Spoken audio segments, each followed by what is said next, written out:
Special force paramilitary মোতায়েনের পরও অগ্নিগর্ভ Iran. আবারও পশ্চিমা শক্তিকে দায়ী করছে দেশটির সরকার, দাঁত ভাঙা জবাব দেওয়ার হুমকি।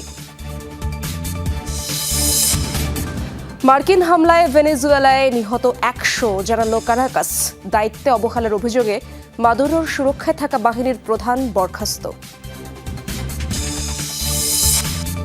গ্রিনল্যান্ড নিয়ে মুখোমুখি ইউরোপ যুক্তরাষ্ট্র। এখনও দ্বীপাঞ্চল দখলের সিদ্ধান্তে অনড় ট্রাম্প প্রশাসন। যুক্তরাষ্ট্রের বিরুদ্ধে একাট্টা ইইউ।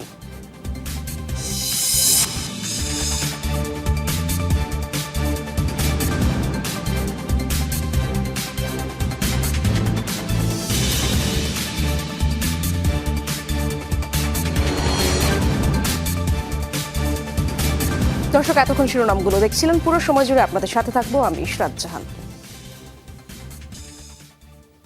ক্রমেই আরও তীব্র হয়ে উঠছে ইরানের বিক্ষোভ পরিস্থিতি। গড়িয়েছে 11তম দিনে। মূল্যস্ফীতির জেরে শুরু হওয়া আন্দোলন পরিণত হয়েছে পুরোদস্তুর সরকার বিরোধী বিক্ষোভে। স্পেশাল ফোর্স, অন্য দেশের মিলিশিয়া মোতায়েনের পরও প্রতিবাদ দমাতে ব্যর্থ ইরান সরকার। আবারও উস্কানির দায়ে পশ্চিমাদের দায়ী করেছে তেহরান। কঠোর জবাবের হুঁশিয়ারিও দিয়েছে। চলমান বিক্ষোভে এ পর্যন্ত 40 জনের প্রাণহানির খবর দিয়েছে বিভিন্ন মানবাধিকার সংস্থা। খামেনি বিরোধী স্লোগানে উত্তপ্ত রাজপথ। যতদূর চোখ যায় ততদূরই আন্দোলনকারীদের দখলে। যেন বিক্ষোভের জনপদে পরিণত হয়েছে ইরান। প্রায় 2 সপ্তাহ হতে চললেও রাজপথ থেকে হটানো যায়নি বিক্ষোভকারীদের। উল্টো বেড়েছে প্রতিবাদ সমাবেশের পরিধি। রাজধানী তেহরান ছাপিয়ে দেশের অন্যান্য প্রদেশগুলোতে তীব্র থেকে তীব্রতর হচ্ছে সরকার বিরোধী বিক্ষোভ। কোম, মাশহাদের মতো শহরগুলোতেও বাড়ছে বিক্ষোভের আকার। ইসলামী প্রজাতন্ত্র ইরানের পতাকা ছিঁড়ে ফেলার ঘটনাও ঘটে সেখানে। এমনকি তেহরানে মার্কিন প্রেসিডেন্ট ডোনাল্ড ট্রাম্পের নামে সড়কের নামকরণ করেন বিক্ষোভকারীরা।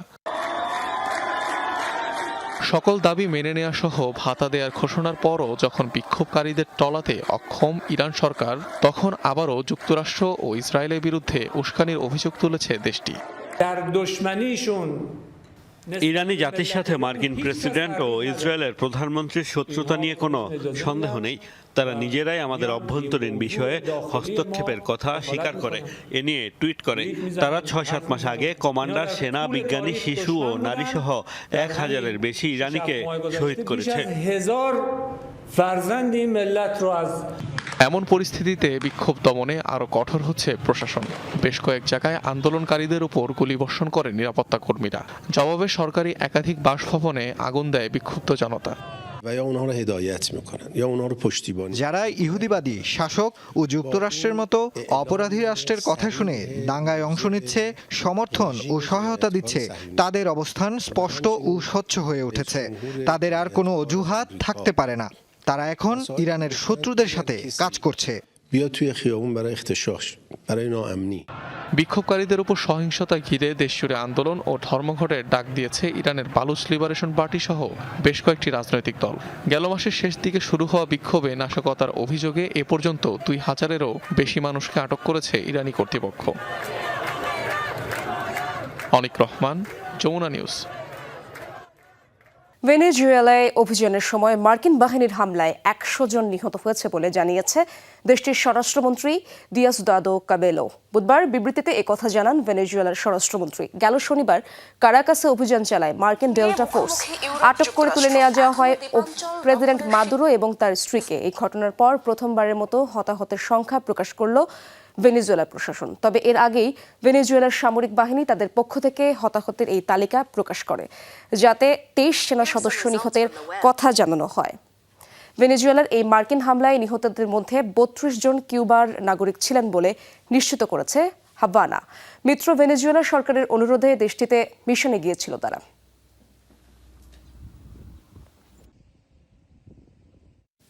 ভেনেজুয়েলার প্রেসিডেন্টের সুরক্ষার দায়িত্বে থাকা অনার গার্ডের জেনারেল ইন কমান্ডার হাবিয়ার মার্কানো তাবাতাকে বরখাস্ত করেছে দেশটির অন্তর্বর্তী সরকার। তার বিরুদ্ধে দায়িত্বে অবহেলা ও ব্যর্থতার অভিযোগ তুলে ভারপ্রাপ্ত প্রেসিডেন্ট ডেলসি রদ্রিগেজ স্বাক্ষরিত এক বিজ্ঞপ্তিতে এই নির্দেশ দেওয়া হয়। মূলত ভেনেজুয়েলার রাষ্ট্রপ্রধানের নিরাপত্তার দায়িত্বে থাকা প্রেসিডেন্সিয়াল অনার গার্ড বাহিনী। এখান থেকে প্রেসিডেন্টের দেহরক্ষী সরবরাহ করা হয়ে থাকে। শনিবার ভেনেজুয়েলার রাজধানী কারাকাসে বিশেষ অভিযান চালিয়ে প্রেসিডেন্ট নিকোলাস মাদুরো ও ফার্স্ট লেডি সিলিয়া ফ্লোরেসকে তুলে নিয়ে যায় মার্কিন সামরিক বাহিনী। বিভিন্ন গণমাধ্যমের দাবি করা হয়, নিকোলাস মাদুরোর ঘনিষ্ঠ কেউই বিশ্বাসঘাতকতা করে তার অবস্থান ফাঁস করে যুক্তরাষ্ট্রের কাছে। যুক্তরাষ্ট্রের নতুন টার্গেট ভেনেজুয়েলার স্বরাষ্ট্রমন্ত্রী দিওসদাদো কাবেলো। বলা হচ্ছে ডেলসি রদ্রিগেজ অন্তর্বর্তী প্রেসিডেন্ট হলেও কাবেলোই এখন দেশটির সবচেয়ে প্রভাবশালী ব্যক্তি। তার নিয়ন্ত্রণে থাকা বিশেষ মোটরসাইকেল বাহিনী ট্রাম্প প্রশাসনের মাথা ব্যথার কারণ হয়ে দাঁড়িয়েছে। রয়টার্স বলছে এরই মধ্যে মাদুরো ঘনিষ্ঠ এই রাজনীতিবিদকে হুমকি দিয়েছে ওয়াশিংটন। হুমকি বার্তায় বলা হচ্ছে অন্তর্বর্তী সরকারকে সহায়তা না করলে মাদুরোর মতো একই পরিণতি ভোগ করতে হবে। গত এক যুগ ধরে প্রেসিডেন্ট নিকোলাস মাদুরোর পরীক্ষিত বিশ্বস্ত বন্ধু হিসেবে যে কজন ছিলেন তাদের মধ্যে অন্যতম ভেনেজুয়েলার স্বরাষ্ট্রমন্ত্রী দিওসদাদো কাবেলো। মাদুরো যুক্তরাষ্ট্রের কারাগারে বন্দী হওয়ার পর নতুন করে আলোচনায় কট্টরপন্থী এই রাজনীতিবিদ। সাবেক প্রেসিডেন্ট হুগো সাভেজের হাত ধরে উত্থান কাবেলোর। গত 2 যুগে সামলেছেন একাধিক মন্ত্রণালয় সহ গুরুত্বপূর্ণ দায়িত্ব। সাবেক প্রেসিডেন্টের মৃত্যুর সময় জাতীয় পরিষদের স্পিকার থাকায় সংবিধান অনুযায়ী তারই হওয়ার কথা ছিল অন্তর্বর্তী প্রেসিডেন্ট, যদিও সেই দায়িত্ব দেয়া হয় নিকোলাস মাদুরোকে। বিরোধীদের বিরুদ্ধে দমনপীড়নের অভিযোগে নানা সময়ে জড়িয়েছেন বিতর্কে। তার অধীনে রয়েছে কালেকটিভোস নামের শক্তিশালী আধা সামরিক বাহিনী, যা পরিচিত মোটরসাইকেল বাহিনী নামেও। প্রভাবশালী এই বাহিনীকে ব্যবহার করে যে কোনো সময় ভেনেজুয়েলাকে অস্থিতিশীল করে তুলতে পারেন কাবেলো, এমন শঙ্কা ট্রাম্প প্রশাসনের। ওয়াশিংটনের শঙ্কা ভেনেজুয়েলায় মার্কিন নিয়ন্ত্রণ প্রতিষ্ঠায় বড় বাধা হতে পারে স্বরাষ্ট্রমন্ত্রী কাবেলো। অন্তর্বর্তী প্রেসিডেন্ট ডেলসি রদ্রিগেজের সাথে প্রতিদ্বন্দ্বিতাপূর্ণ সম্পর্ক থাকায় মার্কিন প্রশাসনের মাথা ব্যথার কারণ কাবেলো। বার্তা সংস্থা রয়টার্স বলছে ডেলসি রদ্রিগেজকে সহায়তা না করলে কাবেলোকে নতুন লক্ষ্য বানানোর পরিকল্পনা ওয়াশিংটনের। এরই মধ্যে মধ্যস্থতাকারীদের মাধ্যমে এই নেতাকে মাদুরোর মতো একই পরিণতির হুমকি দিয়েছে ওয়াশিংটন। খোঁজা হচ্ছে তাকে নির্বাসনে পাঠানোর অজুহাত। এছাড়া যুক্তরাষ্ট্রের সম্ভাব্য টার্গেটের তালিকায় আছেন প্রতিরক্ষা মন্ত্রী ভ্লাদিমির পাদ্রিনো লোপেজ। তবে মার্কিনীদের ধারণা কাবেলোর চেয়ে কম জেদি হওয়ায় লোপেজকে বশ মানানো সহজ হবে। মোস্তফা মাহমুদ, যমুনা নিউজ। বাণিজ্যিক চুক্তির মাধ্যমে অন্যান্য দেশের সাথে জ্বালানি খাতে অংশীদারিত্বের জন্য প্রস্তুত ভেনেজুয়েলা, এমনটি জানিয়েছেন দেশটির ভারপ্রাপ্ত প্রেসিডেন্ট ডেলসি রদ্রিগেজ। ভেনেজুয়েলা সব পক্ষের জন্য লাভবান হবে এমন একটি জ্বালানি সম্পর্কের জন্য প্রস্তুত, যেখানে অর্থনৈতিক সহযোগিতা নির্ধারিত হবে বাণিজ্যিক চুক্তির মধ্য দিয়ে। বিশ্বের সবচেয়ে বেশি জ্বালানি তেলের মজুদ রয়েছে ভেনেজুয়েলায়, যা আমাদের নিজ দেশের পাশাপাশি অন্যান্য দেশের উন্নয়নের ক্ষেত্রেও ব্যবহার করতে হবে। ক্যারিবিয়ান অঞ্চলে চলমান উত্তেজনার মাঝে আবারও পুয়ের্তো রিকোতে সেনা মোতায়েন করেছে যুক্তরাষ্ট্র। 4 দিনের এক সামরিক মহড়ার প্রস্তুতি হিসেবে স্বায়ত্তশাসিত অঞ্চলটির গুয়েননাবোর সামরিক ঘাঁটিতে অবস্থান করছে মার্কিন রিজার্ভ সেনাদের বড় একটি দল। সেনাদের পাশাপাশি মোতায়েন করা হয়েছে প্রচুর সাঁজোয়া যান ও যুদ্ধজাহাজ। গেল সপ্তাহে মার্কিন অভিযানে ভেনেজুয়েলার প্রেসিডেন্ট নিকোলাস মাদুরো আটক হওয়ার পর থেকেই উত্তেজনা ছড়িয়েছে ক্যারিবীয় অঞ্চলগুলোর মাঝে। এর মাঝে নিজেদের স্বায়ত্তশাসিত অঞ্চলটিতে সামরিক তৎপরতা বাড়িয়ে যাচ্ছে যুক্তরাষ্ট্র। যুক্তরাষ্ট্রের মিনেসোটা অঙ্গরাজ্যের মিনিয়াপোলিসে আইস এজেন্টদের গুলিতে এক নারীর মৃত্যুর ঘটনা চলছে তোলপাড়। প্রতিবাদ জানিয়ে সড়কে নেমেছে শত শত মানুষ। তবে ভুক্তভোগী নারীর বিরুদ্ধেই হামলা চেষ্টার অভিযোগ তুলছে কেন্দ্রীয় সরকার। দাবি আত্মরক্ষার জন্য গুলি চালিয়েছে কর্মকর্তারা। এমনকি আইস এজেন্টের পক্ষে সাফাই গিয়েছেন মার্কিন প্রেসিডেন্টও। অভিযোগ প্রত্যাখ্যান করে স্থানীয় প্রশাসনের দাবি, উদ্দেশ্যমূলকভাবে রাজ্যে সংঘাত তৈরি করতে চায় ট্রাম্প প্রশাসন। যুক্তরাষ্ট্রের মিনেসোটা অঙ্গরাজ্যের সবচেয়ে বড় শহর মিনিয়াপোলিসে চলছিল অভিবাসী বিষয়ক সংস্থা আইসের অভিযান। তবে অবৈধ অভিবাসী বিরোধী অভিযানের নামে সাধারণ মানুষকে হেনস্থার অভিযোগ তোলে স্থানীয়রা। বুধবারের ওই অভিযানের এক পর্যায়ে আইসের কর্মকর্তার গুলিতে নিহত হন এক নারী। সামাজিক যোগাযোগ মাধ্যমে ছড়িয়ে পড়া ভিডিও ফুটেজে দেখা যায় রাস্তায় দাঁড়িয়ে থাকা মেরুন রঙা একটি এসইউভি গাড়িকে ঘিরে ফেলে আইস এজেন্টরা। গাড়িটি তখন সামান্য পেছনে গিয়ে আবার সামনের দিকে এগোতে শুরু করে। তখনই পরপর 3টি গুলি ছোড়েন আইস এজেন্টরা। ভুক্তভোগী ৩৭ বছর বয়সী ওই নারীর বিরুদ্ধেই হামলা চেষ্টার অভিযোগ তুলেছে যুক্তরাষ্ট্রের কেন্দ্রীয় সরকার। দাবি, আত্মরক্ষায় গুলি ছুড়েছে এজেন্টরা। অভ্যন্তরীণ সন্ত্রাসী কর্মকাণ্ড আখ্যা দিয়েছেন হোমল্যান্ড সিকিউরিটি বিষয়ক মন্ত্রী ক্রিস্টি নোয়েম। এমনকি প্রেসিডেন্ট ডোনাল্ড ট্রাম্পও এই ঘটনায় এজেন্টদের পক্ষে সাফাই গেয়েছেন। নিহত নারীকে পেশাদার উস্কানিদাতা আখ্যা দেন তিনি। আইস এজেন্টরা বারবার তাকে গাড়ি থেকে বের হওয়ার নির্দেশ দিচ্ছিলেন। সে তার গাড়িকে অস্ত্র হিসেবে ব্যবহার করছিল। এক এজেন্টকে গাড়ি চাপা দিতে চেষ্টা করছিল। নিজের এবং অন্যদের প্রাণ বাঁচাতে গুলি ছুড়েছেন অফিসার। কেন্দ্রীয় সরকারের ব্যাখ্যা প্রত্যাখ্যান করেছেন মিনোপলিসের মেয়র। দাবি, অভিযানের নামে শহরে বিশৃঙ্খলা আর সংঘাত তৈরি করছে আইস এজেন্টরা। ক্ষোভ ঝেড়েছেন মিনেসোটার গভর্নরও। তারা শহরের নিরাপত্তার জন্য এই শহরে আসেনি, বরং বিশৃঙ্খলা তৈরি করতে এসেছে। আমাদের রাজপথে সংঘাত তৈরি করছে তারা। মানুষ পর্যন্ত হত্যা করছে। আত্মরক্ষার দাবি করছে, কিন্তু নিজের চোখে ভিডিও দেখার পর এমন দাবিকে বুলশিট মনে হচ্ছে। কয়েক সপ্তাহ ধরেই বলছি, ট্রাম্প প্রশাসনের বিপজ্জনক অভিযান জনগণের নিরাপত্তার জন্য হুমকি। গতকালও ঠিক একই কথা বলেছে। তাদের বেপরোয়া কর্মকাণ্ড একজনের প্রাণ কেড়ে নিল। কেন্দ্রীয় সরকারের কোনো সহায়তা আমাদের প্রয়োজন নেই। মিনেসোটা ন্যাশনাল গার্ডকে প্রস্তুত থাকতে বলেছে। প্রয়োজনে আমরাই মোতায়েন করব। আইস এজেন্টের গুলিতে নিহতের ঘটনায় ক্ষোভে ফেটে পড়েছে মিনিয়াপোলিসের বাসিন্দারা। রাজপথে প্রতিবাদ মিছিলে যোগ দেন শত শত মানুষ। বিক্ষোভ দমনে রাসায়নিক স্প্রে করে পুলিশ। নিরাপত্তা বাহিনীর সাথে ব্যাপক সংঘাত হয় আন্দোলনকারীদের। Dorothy Tasrin, Jamuna news. যুক্তরাষ্ট্রের সামরিক বাজেট এক ধাক্কায় 50% বাড়াতে চান মার্কিন প্রেসিডেন্ট ডোনাল্ড ট্রাম্প। সামাজিক যোগাযোগ মাধ্যমে দেয়া পোস্টে এই ঘোষণা দেন তিনি। ট্রাম্প জানান, $900 বিলিয়ন থেকে বাড়িয়ে সামরিক ব্যয় $1.5 ট্রিলিয়ন করা উচিত। স্বপ্নের সামরিক বাহিনী তৈরি করতে এই অর্থের প্রয়োজন বলে জানান মার্কিন প্রেসিডেন্ট। এই পদক্ষেপ যুক্তরাষ্ট্রকে আরও নিরাপদ রাখবে বলে মন্তব্য করেন ট্রাম্প। রাশিয়া, ইরান সহ লাতিন আমেরিকার দেশগুলোর সাথে যখন সামরিক উত্তেজনা তুঙ্গে, তখন সামরিক ব্যয় বৃদ্ধির এই ঘোষণা এলো মার্কিন প্রেসিডেন্টের তরফ থেকে। উত্তেজনা কমছে যুক্তরাষ্ট্র ও কলম্বিয়ার সম্পর্কে। মার্কিন প্রেসিডেন্ট ট্রাম্পের দেয়া আলোচনার প্রস্তাবে রাজি হয়েছেন কলম্বিয়ার রাষ্ট্রপ্রধান গুস্তাভো পেট্রো। বুধবার এক জনসভায় নিজেই এই ঘোষণা দিয়েছেন কলম্বিয়ার প্রেসিডেন্ট। পেট্রো জানান, ট্রাম্পের সাথে তার 1 ঘন্টারও বেশি সময় ফোনালাপ হয়েছে। দাবি, আলোচনায় শান্তির পথ। তাই ট্রাম্পের বৈঠকের প্রস্তাবে রাজি হয়েছেন তিনি। এদিকে ট্রুথ সোশ্যালে দেয়া পোস্টে পেট্রোর সাথে সৌহার্দ্যপূর্ণ আলোচনা হয়েছে বলে নিশ্চিত করেন ট্রাম্পও। জানান, 2 দেশের পররাষ্ট্রমন্ত্রী হোয়াইট হাউসে বৈঠক আয়োজন করবেন।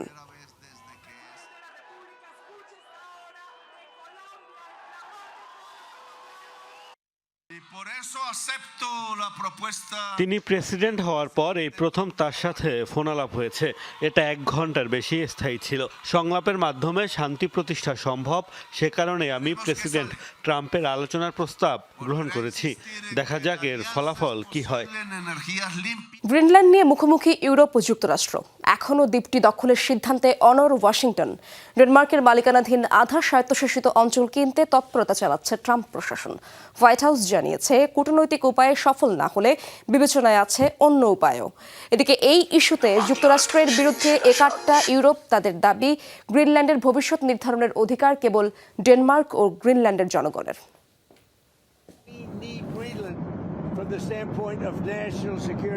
দ্বিতীয় মেয়াদে যুক্তরাষ্ট্রের প্রেসিডেন্ট হওয়ার পর থেকেই গ্রিনল্যান্ড দখলের আগ্রহ দেখিয়ে আসছেন মার্কিন প্রেসিডেন্ট ডোনাল্ড ট্রাম্প। ডেনমার্কের আধা স্বায়ত্তশাসিত অঞ্চলটি বিক্রি করতে রাজি না হলে বিভিন্ন সময় দিয়েছেন সামরিক অভিযানের প্রচ্ছন্ন হুমকিও। ভেনেজুয়েলার প্রেসিডেন্ট নিকোলাস মাদুরো আটকের পর আবার গ্রিনল্যান্ড ইস্যুটিকে সামনে এনেছে ট্রাম্প প্রশাসন। হোয়াইট হাউস বলছে, এ বিষয়ে জোর আলোচনা চলছে। ট্রাম্পের প্রথম অগ্রাধিকার কূটনীতি হলেও মার্কিন স্বার্থ রক্ষায় অন্য সব বিকল্পই বিবেচনাধীন, এমন হুঁশিয়ারি দিয়েছেন মুখপাত্র ক্যারোলিন লেভিট। আর্কটিক অঞ্চলে চীন ও রাশিয়ার হুমকি মোকাবেলায় যুক্তরাষ্ট্রের দ্বীপটি প্রয়োজন বলে দাবি তার।